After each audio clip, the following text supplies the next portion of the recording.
France. Okay, the architects for future, what are the names? Austria, Belgium, Denmark. So there's Arno.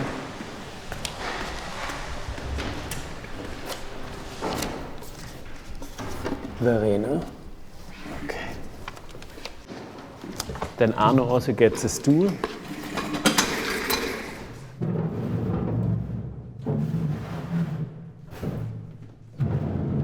So back here we have Enlai. You know, then everyone can sit on a chair like this. Would you put both the architects for future? No, one is here. It makes sense, no? Okay, so then it is a set.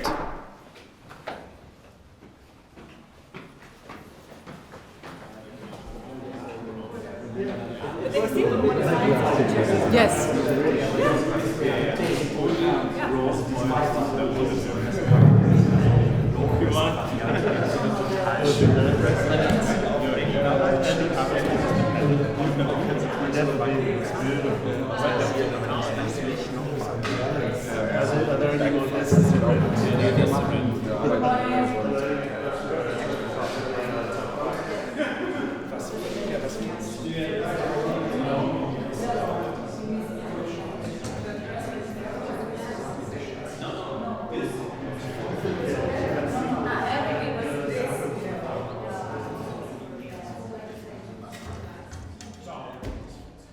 Thank you that you're all here. I'm actually way more nervous than I expected. Until now we could for ourselves pretend that we do it, but now that you're all here, it means that it will go into the countries, although we started speaking about the initiative a year ago. So on one side we are an architecture practice based here in this studio that focuses on adaptive reuse with currently 5 partners. And here you already see first projects of the practice. In parallel, we are working at the chair for storytelling called Station.plus in Zurich, where we teach and mainly focus on the tool of storytelling. So how can we introduce and create a narrative that actually seduces people to want what we suggest as architects. And the third group, now HouseEurope as a non-profit. It's a policy lab. It's something I will speak about now. We want to make renovation and adaptation the new norm, rather than demolition and new construction. I mean, everyone knows this. This is why you're here. This is a moment where we come from an expert and like a bubble of architecture, reaching out to a much broader audience. And the ECI itself is an interesting tool that can be used in order to put specific kind of agendas on the table of the European Union and the Commission. Maybe we can watch the trailer very quickly because it's a very nice way of showing. You can also see the big difference in how politics communicates in a less of a way that architects would choose. How much power do you have? You have the power to shape Europe. How? With the European Citizens Initiative. Launching an initiative requires the involvement of at least 7 citizens living in 7 different EU countries. Once your project is registered, you have 1 year to collect 1 million signatures. Once these are collected, your initiative is presented to the European Commission and debated in the European Parliament. So there have been around like 130 initiatives, but only 10 have been successful. Wouldn't it be easier to talk about what happens if we don't do this? Because if you see 38% of the emissions caused by the construction sector, there are agendas, there are targets that we have to reach, there are agreements. Isn't it easier to show like, look, okay, if we don't do this, we cannot reach our targets? When you're talking about renovation, there's a deal of complexity and many more scales available to you that the big companies cannot or will not participate in. So that means that you're essentially expanding the share of the money that is taken out of material extraction, which is the majority, if you like, of new build, and turning it into intellectual and physical labor, which is the majority of the transformation market. This one press conference is confirmed that we do it in Tempelhofer Feld. We have kind of like a 2-stage event where we first present the initiative. Until then we have to conclude on the legal proposals. And then this is maybe the most important thing is how do we call the initiative? Like, how do we call the campaign? No. One thing that we said is ready for renovation, in a sense that you say, okay, we are ready for renovation. Are you ready for renovation? I would suggest another one, which is the opposite. That would be stop demolition. I mean, a demolition, it's like something you see and you know it will disappear. So, you know, like, I think it strikes people, and I saw some mobilization saying, stop the demolition of that old building, or stop the demolition of that social housing. And I saw that people actually felt mobilized by that, you know. But you could have first stop demolition like an urgent thing that ready catch the attention, renovation. and then are you ready for the renovation, or be prepared for renovation? That could be the second tagline. It embraces also the conservative people, right, in a way, because they're against the demolition of old, let's say, picturesque urban landscapes, right? I think one word that has positive power is the word transformation, because it aligns with the idea of a new and better future, like transforming oneself, transforming one's society, transforming one's building stock, etc. So, but I think there we had a discussion with our agency, and that is considered not positive. No? No. Transformation It's like change. is more like painful. Is it reuse, retrofitting, etc., etc.? Renovation is a bit of makeup. Transformation is you go to the psychologist. It's like No, because also when you ask, I mean, you will see this. Then there are more questions. People are afraid of the complexity, the dirt, the slowness. This is what people say why they don't want to renovate. I think we do love House Europe as the title. If you're now all, kind of reporting back to us, it's fantastic, we're all gonna go with it. We're actually, I wouldn't be unhappy with that at all. Our challenge is like our law and what we want to push, but another challenge is how you talk about urban planning to a large public. So we have to be cautious about that if we use an English title that in any country you get it.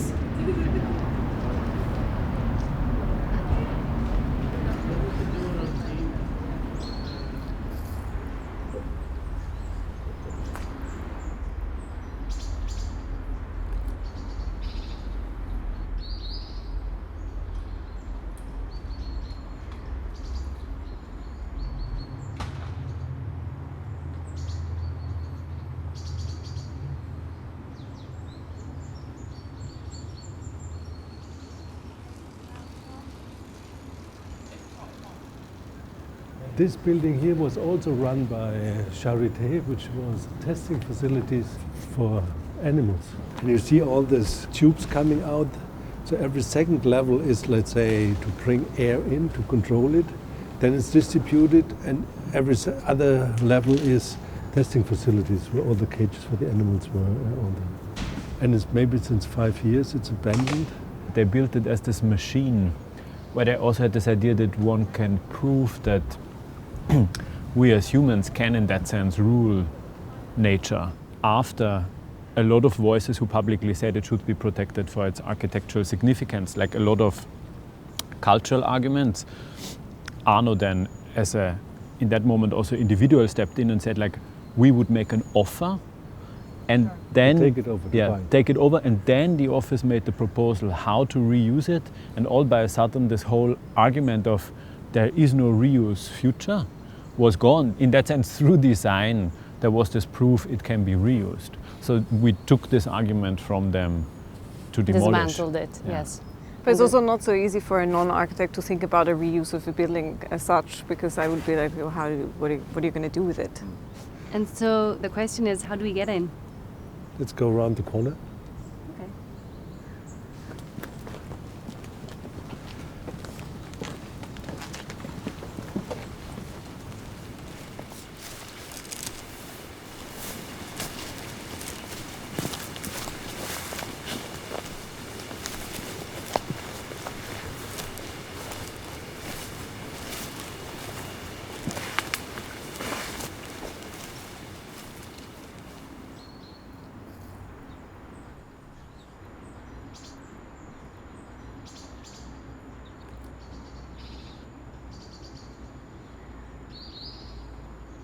how did Mouse Bunker enter within the other adaptive reuse, and to what extent did it become the moment that then, as an office, which had kind of already developed into B+, then you started really looking into the idea of policy? So we made an offer, a public offer, let's say with newspapers and writing to the mayor, and that was maybe the moment when we really got into politics now.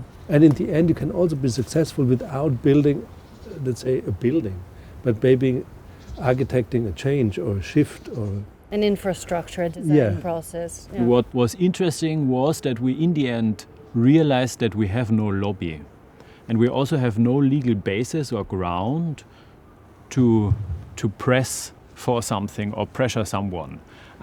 Because, for instance, in Germany, but in most European countries, we have no right to sue as an association. No? So even if we would challenge the demolition of this building, or if we would challenge the new construction of a museum, because we say, why do you build a new museum if you have an empty airport that you could reuse? There is no legal ground on which you can do this. It's not only that we know as architects see the potential, we are also part of the problem. We all live in this world that has to deal with this impact. Now, all the CO2 that was emitted is now our reality. So then the question is like, how can you now make use of what has happened already? It's done, and see it as a potential. We were looking for potential formats and then literally found out that there is this possibility to do a European citizens initiative. It's not only about what we aim for, but also the format that we choose to become activist. We see ourselves that the legal framework is something that we are opposing it, no? Or the legal framework is opposing us or excluding us. So that was maybe our first learning. Don't see it as your enemy.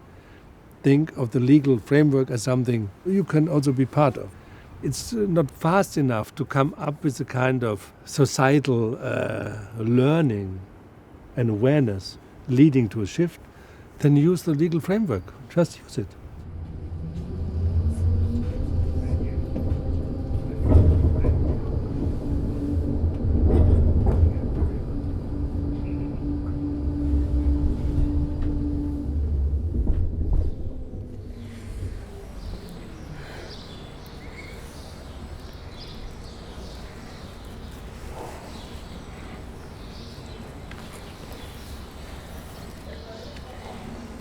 Hallo. So, herzlich willkommen. Ja, würde ich auch sagen. Hallo. Hi. Hi. Wie geht's dir? Gut, und dir?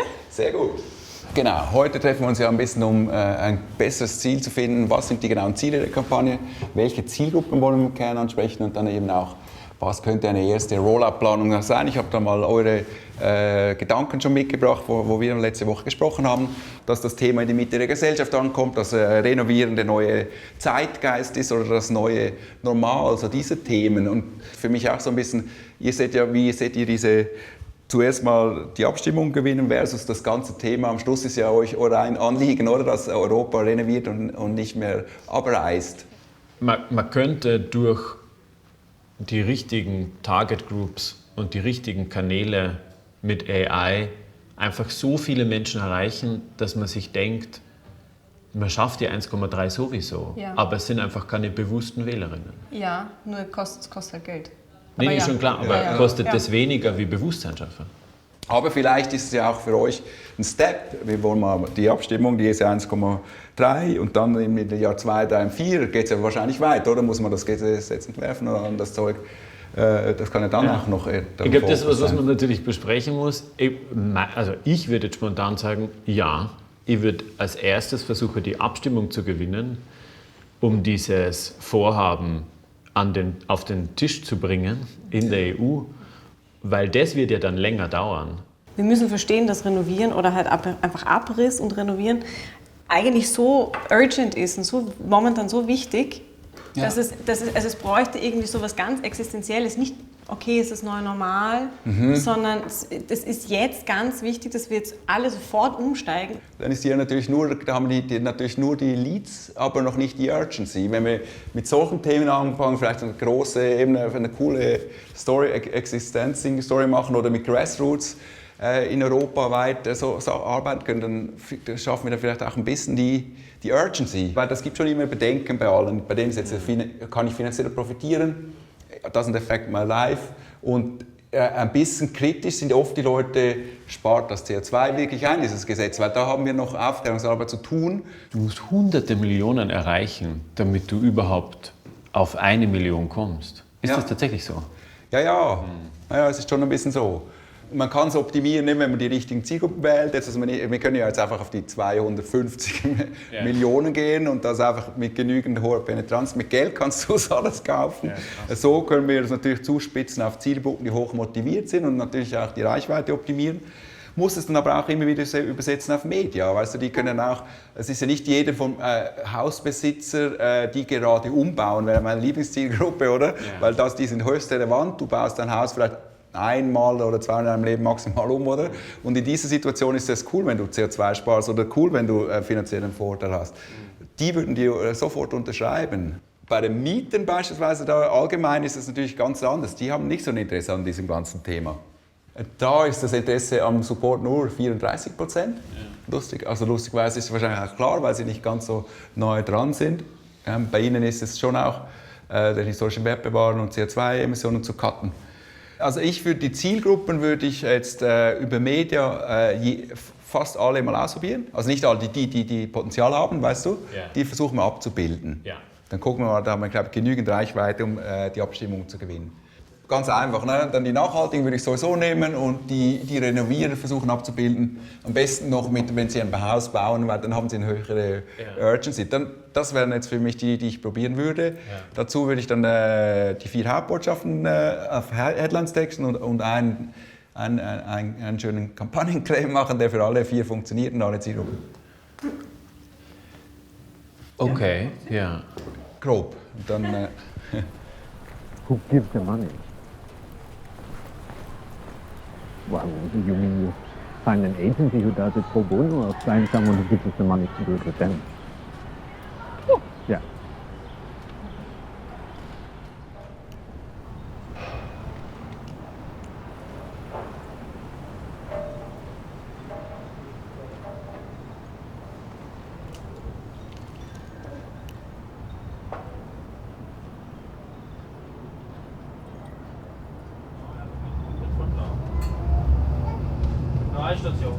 Oh, ich sehe das Weinlager. Siehst du es? Wo ist es? Dort? Wow. Ah, ja.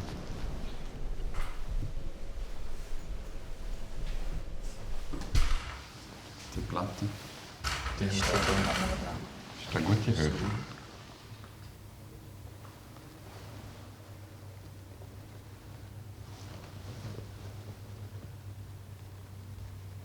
Das ist schon noch irgendwie ein bisschen weg. Ja. Also, ich kann aber nicht ein bisschen weg. Also was will ich? Machen wir mal eine ohne? Ja. Das da ist. Hey, ich glaube, die ohne sind auch gut. Ja, aber dann haben wir noch die. Und nachher, da zu viel von der Tür willst du auch nicht aufhalten. Schau, dass die Vertikale stimmt. Gell? Ja, das muss ich nachher. Mhm. Das ist aber nicht so geil irgendwie.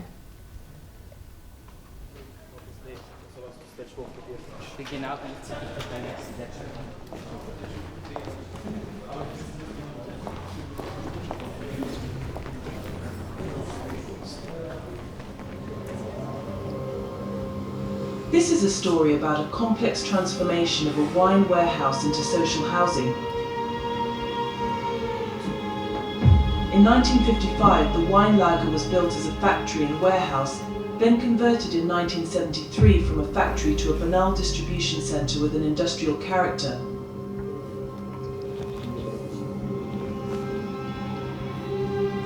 The wine warehouse, especially its massive column and slab structure, is to be preserved. It offers potential for an exciting conversion, for less demolition and material loss.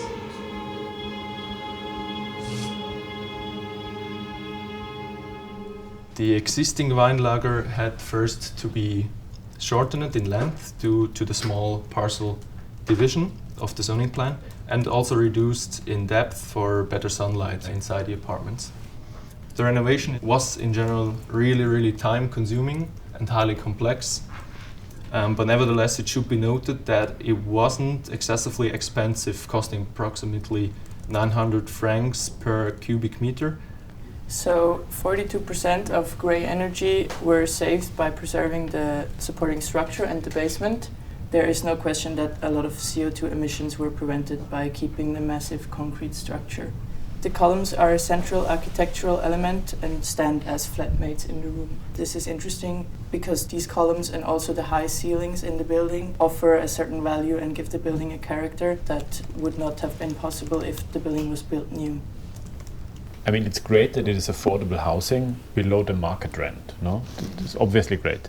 Which then seems extreme when you see the interior and how spacious. It's extremely generous for affordable housing, no? Which is the dream goal. I think it's very plausible. They want to keep affordable housing in the city because otherwise no one could live in the city anymore because it gets too expensive. But it's even more elaborate than that because they even go as far as that they create and curate who lives there, right? They definitely want to have a stake in how they shape society. I mean, this is of course great in the story, no? That you say from a wine storage it becomes housing that has a unique character because of the columns. There are so many elements where people would say this is meant to be demolished because nothing can be done, and then it becomes affordable housing, and even in the building costs it's not more expensive. I thought it would have been way more expensive. Yeah, we thought as well. Okay, yeah. I mean, this is a great thing to say. It has not been more expensive. Yeah. Thank you. Great. Thank you.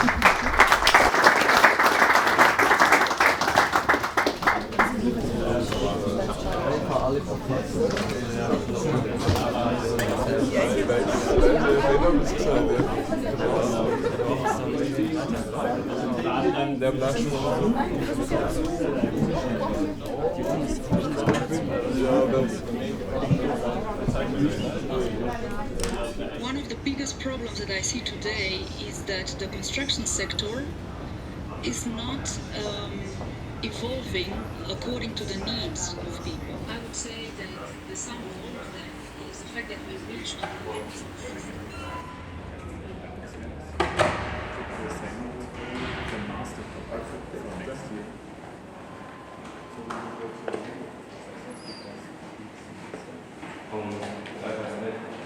Welcome everyone to our lecture on HouseEurope. Of course, we are the chair station.plus here at ETH at the Department for Architecture, but we are currently working on a project called HouseEurope, and this is a European citizens' initiative for new EU laws that boost the renovation of existing buildings and stop the demolition for new construction.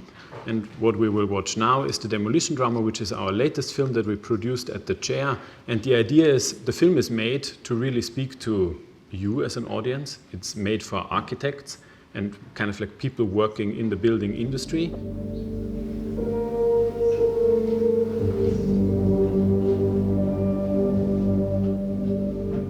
It's a habit, it's a long-running habit of architecture as service to capital. But in most of the architectural discipline, we are trained on one hand to be the sort of handmaiden of capitalism and consolidate wealth at the expense of many other things, and to be the cultural excuse, if you like, for a lot of ecological and social damage. When you demolish a building, many things happen. So first of all, you lose all the CO2 that was consumed to build the original building. Then you have a huge amount of trucks that have to move all the debris. What would happen if the entire labor force, which is currently used in new construction, would be rerouted into renovation? Well, instead of the 120 years that it will take for the entire housing stock of Switzerland to be renovated, it would take 12, which I think speaks of how reinventing our construction industry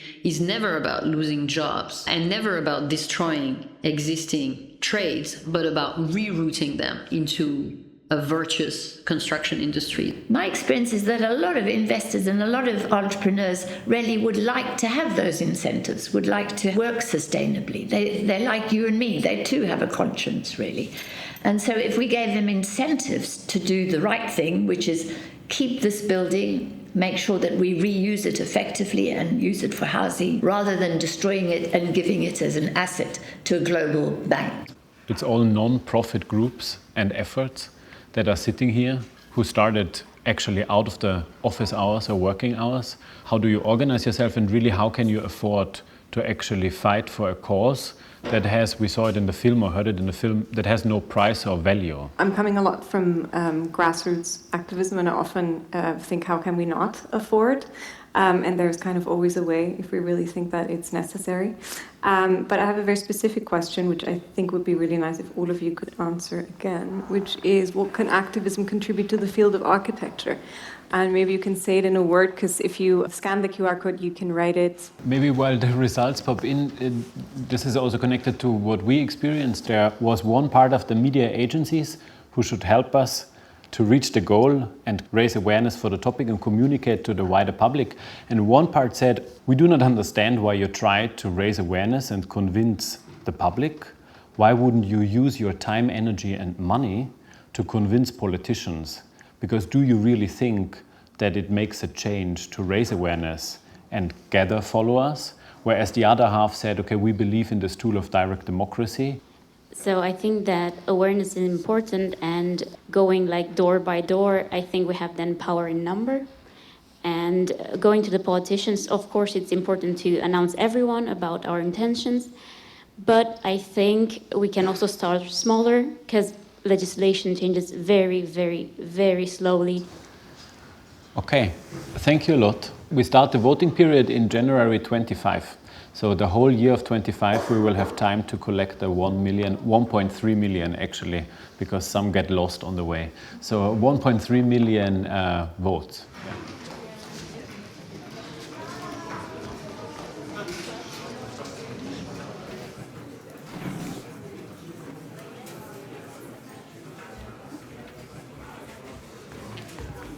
Do we go for this paid campaign, or do we try to make it without donations? So I think that we need to organize at least a call with Arno, but maybe also with Oana or the national partners to understand what makes sense in that regard. And also understand if they could organize money. I think that we need some funding, for sure. No matter if this is coming from like either one country or or a European funding for all of them. I'm also open for both. I like the formats, but I think it's just something we need to discuss. So I think we just need to. Yeah, but also let's see what we can get. Yeah. Because we do have two options. We have some parts which are public funded and some parts which are private funded. That's right. Yeah. Let's go. Wait, this is my stuff. I still have to take this. And what is very nice is that the whole school wants to do the topic as a master thesis, and that we can do films on it. So we will. Did you hear this? The idea is that we document the process of how they do it by making a documentary out of it. So then we have all the chairs.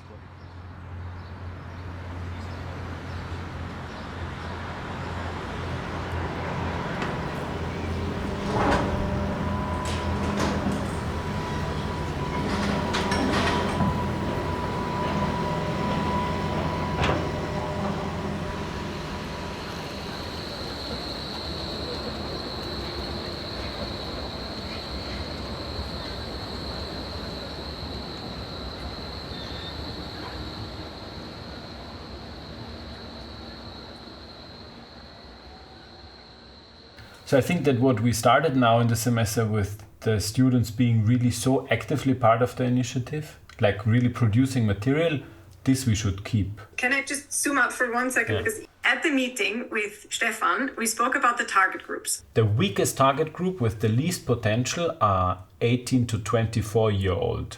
They have no interest in our project. Maybe there's a target group we're not aware of because it's not the main public. And for me, to be very honest, it's definitely architecture schools because they want to renovate. I mean, we said this to our students, no? You have to go and convince your friends. You don't have to convince your parents, because your parents are very likely already on board. It's not the parents the problem, which they assume. I think this is also interesting that there's this bias. Who is the enemy? Actually, the least interested are the young people who don't study architecture. Then speaking about what happened in the master topic presentation, no? The professors were totally enthusiastic to a point where they said, we have to take it really serious.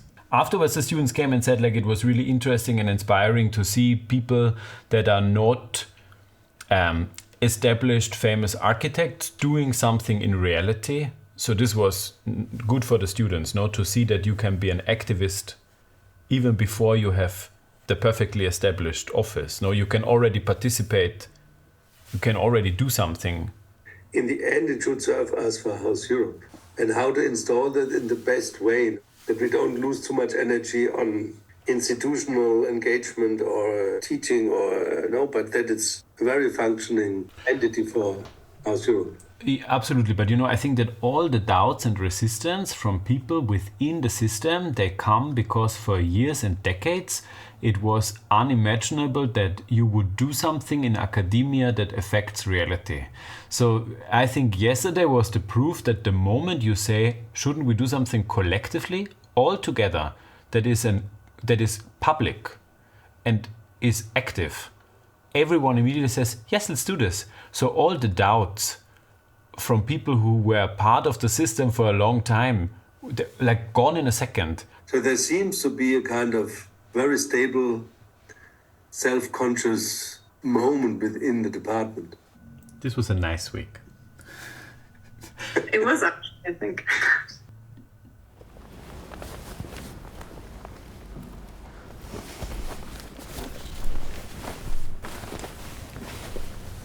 How was it done before? It was just rolled from both sides. Half. Yeah.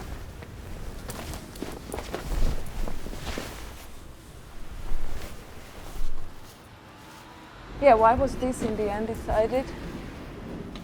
Because we wanted it to be approachable for all the other people who are campaigning, so all of the visuals will have a different color because people can then print it on whichever yellow they have. It's actually good.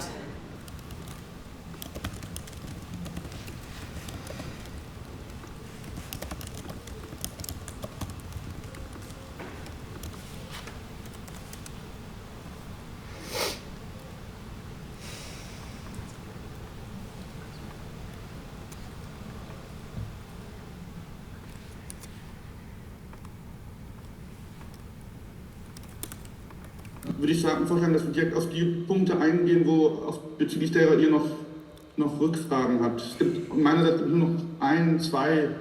Das erste, da geht es eher sozusagen um das Framing in der Introduction. Wir haben dann sozusagen den Fokus darauf gelegt, einerseits Ausgleich zwischen, also einerseits Sustainability, andererseits Promotion of Competitivity. In dieser neuen Legislaturperiode ist erstmalig in der Geschichte der EU einen Kommissar für Housing haben. Im neuen Film geht es quasi erst um die sozialen Konsequenzen und die kulturellen Konsequenzen. Das heißt, Abbruch für Neubau verdrängt quasi Nachbarschaften, Klientel. Dann kommt dieser ganze Teil mit der Steigerung und auch der Verlust von, in dem Sinn, Gemeinschaften, Communities. Und erst dann kommt der ökologische Aspekt. Das heißt, vielleicht übernimmt man das in diesen Text genauso und beginnt die Einleitung und Erzählung mit den sozialen Konsequenzen, damit das empfänglicher ist für das neue Kommissariat. Vielleicht noch mal einen Schritt zurück bezüglich Timeline. Habt ihr ein Datum, wann ihr registrieren wollt?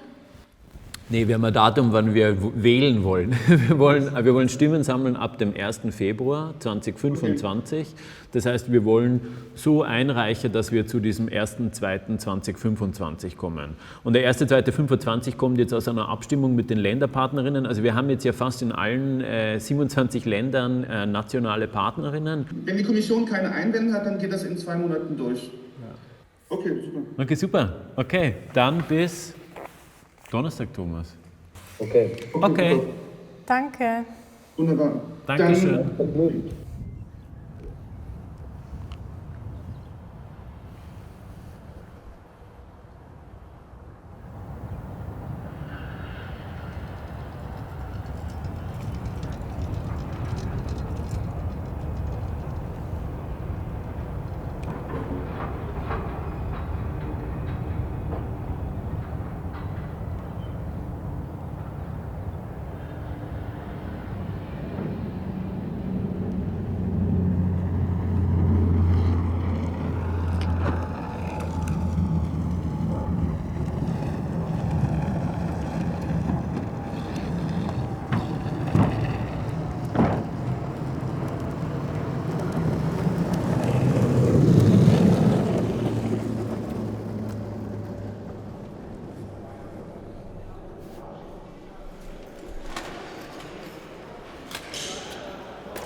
jetzt?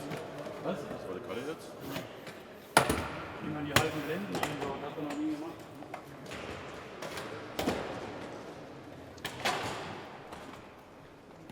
Alex, 25. In jeder Reihe steht so.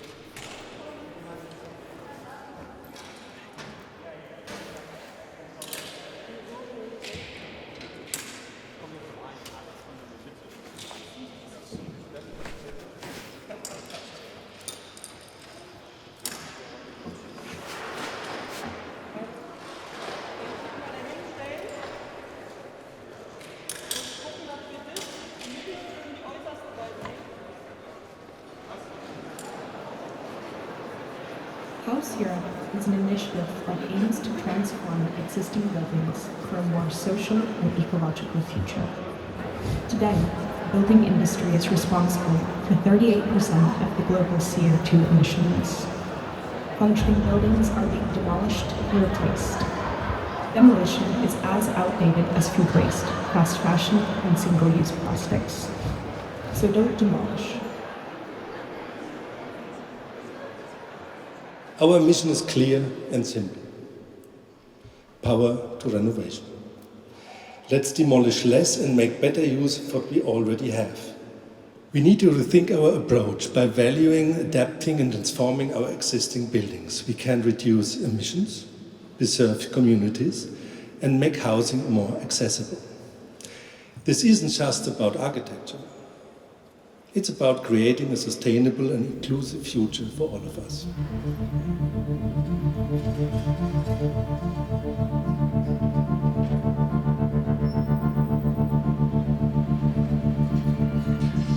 This is the story of HouseEurope, a European citizens' initiative with a clear goal to make the renovation of existing buildings faster, cheaper and easier, and stop their demolition and reconstruction.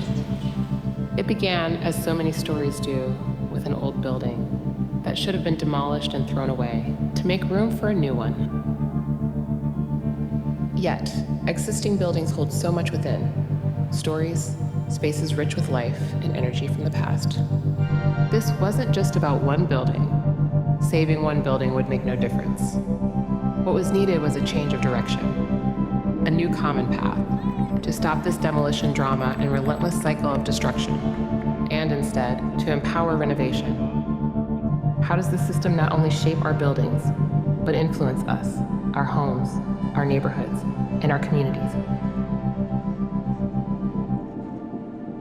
When a building is demolished, usually what it is replaced with is not to the benefits of the people who were occupying the previous building. And in that sense, the city loses its kind of social mixity, diversity, and, more generally, the kind of heterogeneity that makes them desirable. Which means that, by extension, demolition is an antisocial phenomenon.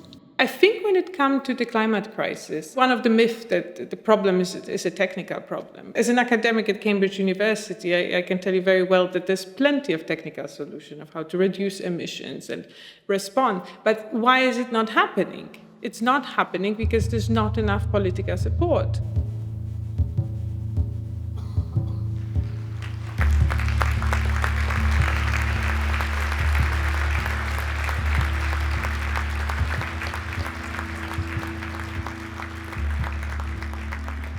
So can you explain how HouseEurope can provide a certain answer to the situation? I will try to briefly explain the legal construct that we propose. But because in the end it's a legal proposal we hand in to the European Commission. As you have heard, we have to gather 1 million signatures in 1 year in at least 7 countries. If successful, the European Commission will be obliged to review and implement the proposal. So far, so easy. Then it comes to the specifics of EU law. We propose 3 rather simple changes: boosting renovation markets with tax incentives, fair and harmonized assessment standards for renovation, and introduction and application of intemporal life cycle assessments in the building sector. So we wanted to understand also doing a European Citizens Initiative. This is, about really showing the European Union and Commission that it's a majority of people whose needs and demands are not met by legislation, right? And on the one hand, of course, we need EU governance to side with people on the planet and not with big corporations and financial profit. That's why we're pushing for these laws. This is not a new topic, but it's very clear that not enough has been done. We want to bring together everybody who's already working on this, who really cares about this. Also the people who might, just be introduced to it, but also to really mobilize, because it is the people who need to have influence in policy making. I think they told us in the film there is so many stories of people. And all people, they know that their city is more and more difficult to live in. So we have to see what we can do. It means renovation, but also transformation, addition. And this can be done without creating new streets, new roads, new networks of energy. So there is a real possibility of reinventing the city. Positive renovation stories will make this topic actually relatable and urgent. So I think that is definitely a story, that's a story that needs to be told. That is that storytelling that needs to be done, I think, by pretty much everybody, especially people who work in that industry. Of course, we are very supportive of this initiative because it gives a larger visibility, it strengthens the issue. So it's important to continue fighting on this way, and not in 20 years, 10 years, right now. So the only thing is to say, stop, stop, and stop demolition right now.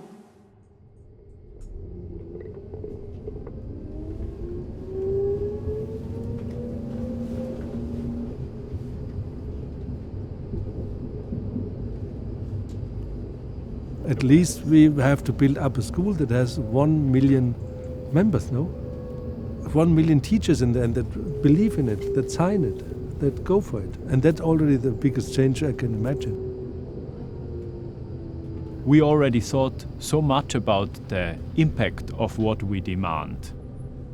How can we as architects really tell the story in a way that people out there understand that, yes, this is what we need and what we want, and not only focus on the building, but actually on the whole use of it. We should not only design the object, but design the story and the advent of the idea into culture.